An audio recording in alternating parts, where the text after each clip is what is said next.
This is Carl at National RV Detroit. I'm going to walk you through this 2021 Salem Hemisphere model 270FKBS. Alright, so here we are at the rear. We're still cleaning your trailer, so you can see it's got some shakedown in it and that sort of thing, but we're working on it. So here obviously we have storage, and then if you look at the switch here, this switch controls both rear stabilizer jacks, and then there's another switch up front that controls both front. Now if you go to the other side of the stabilizer jacks on the off door side, you can take this crank right here that you see hanging on the wall. You can put it on there and you can actually crank these manually if you have to. So if you had to get yourself out of trouble, you can crank them manually. Alright, so you got power awning with LED strip. This is just cable out and power. Put a TV there. You got outside speakers. There's a bracket to hang a TV. This is your water heater. The switches to control it are inside, except you should know that this switch right here, it's a rocker switch. It controls the electric heating element that's behind this cover here. So keep in mind there is a switch there to turn the electric on. Never run this without water in the water heater tank. The tank is right behind the water heater here. And one way to do that is you hook up your city water and then you go in the kitchen and turn on the hot water.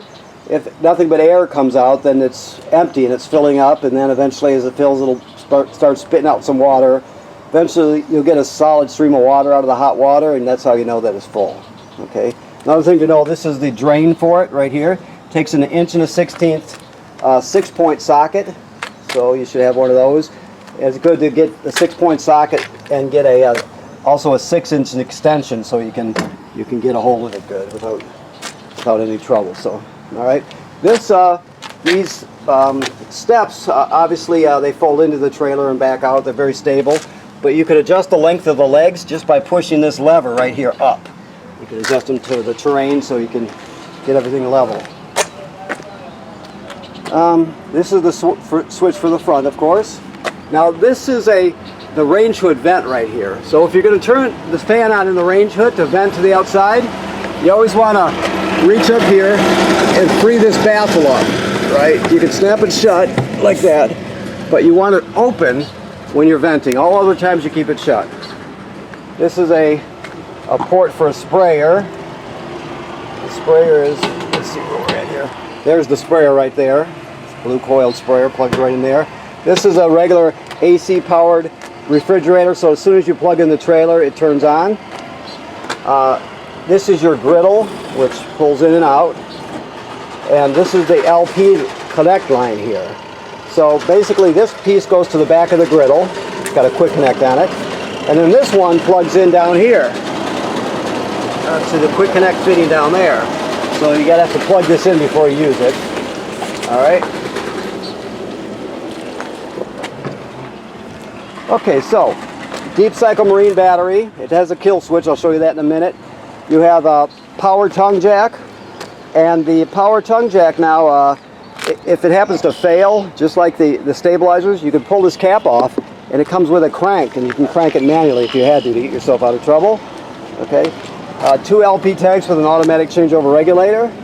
Alright. You come in here to this compartment now, and this is the kill switch for the battery right here. So if you want to disconnect the battery from the coach itself, from the living area itself, you can just shut it right off. That way you can put it into storage and it won't draw down nearly as fast. But other than that, you always want it on. So you want to because when you're pulling the trailer, your tow vehicle's alternator is charging the battery. When you're plugged in, your power converter's charging the battery. So you always want it on when you're using it there. So this is the crank I told you about for the power tongue jack. This is your solar panel controller right here. Okay, it tells you everything you need to know about the power going into it and how much is in your battery, that sort of thing. Okay.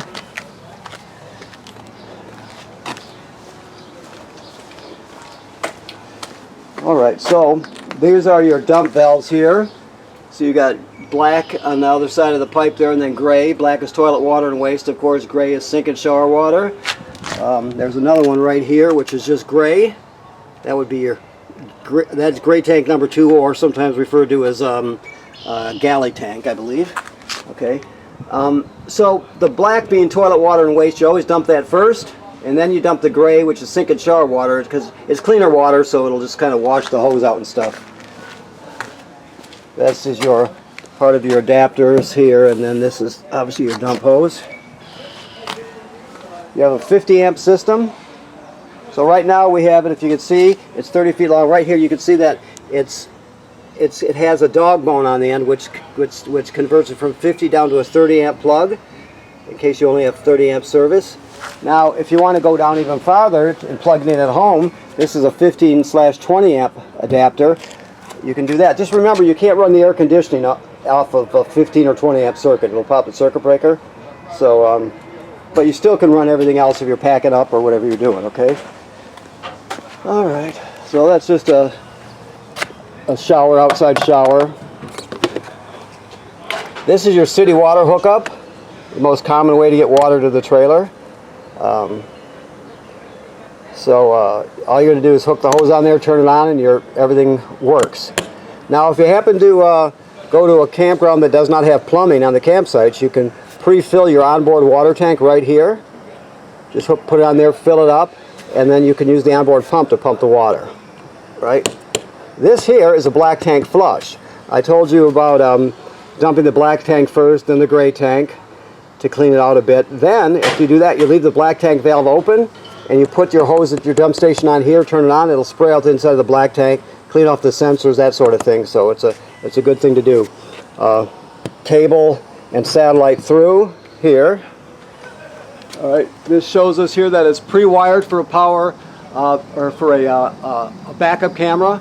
So you can, we sell them here, but no matter where you get it, just make sure you get the Furion camera that fits in that housing. Okay?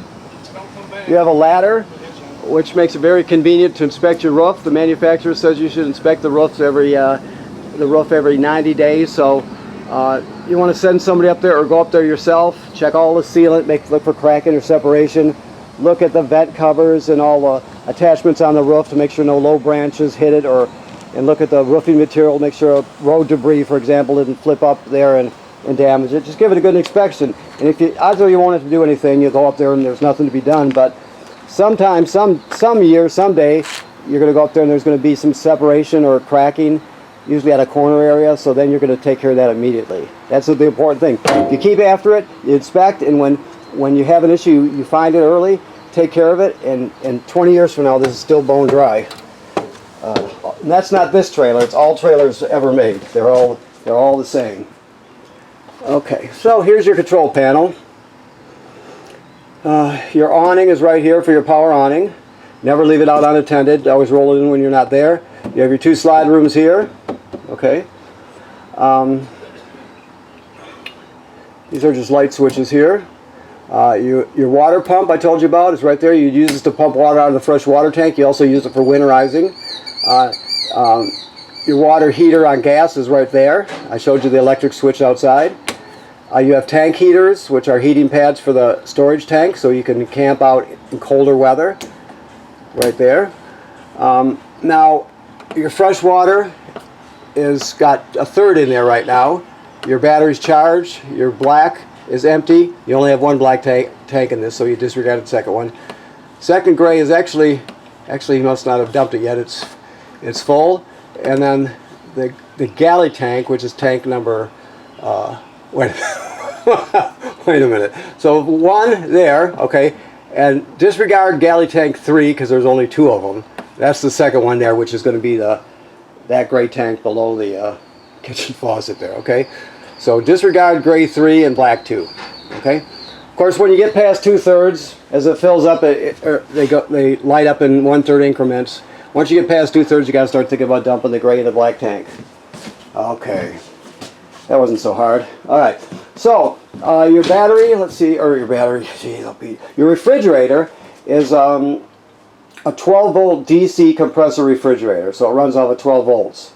So it'll run off your battery, right? And your battery's being charged by your tow vehicle's alternator, so you could pull it down the road running it. Also, when you're plugged in, the 12 volt comes from this device here. Boy, you gotta get their cleaners in here. Like I said, we're still working on it. We're backed up on video, so we gotta get it out of the way.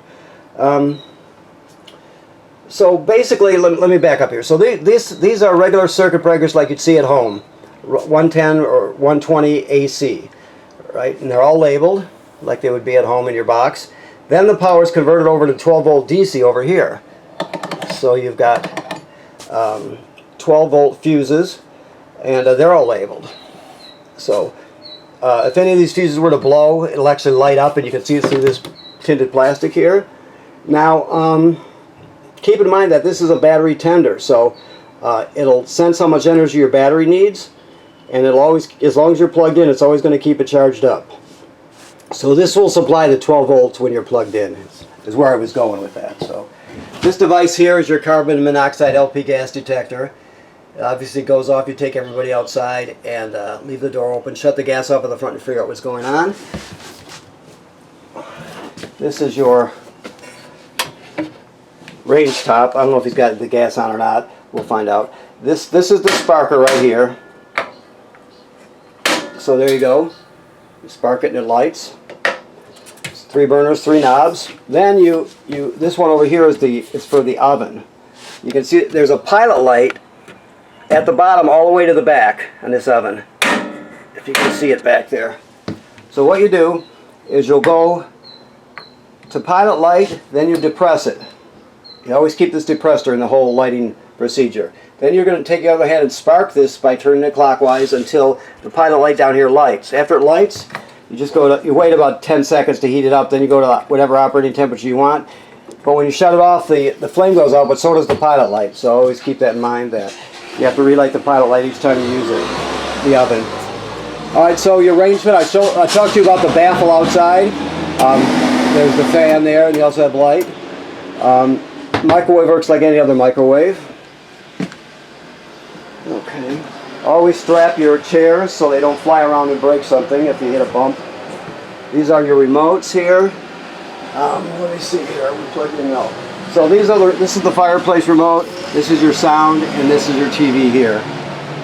So the fireplace, basically, it has a timer. So you can set it to turn on, let's say, a half hour before you get up in the morning to take the chill out.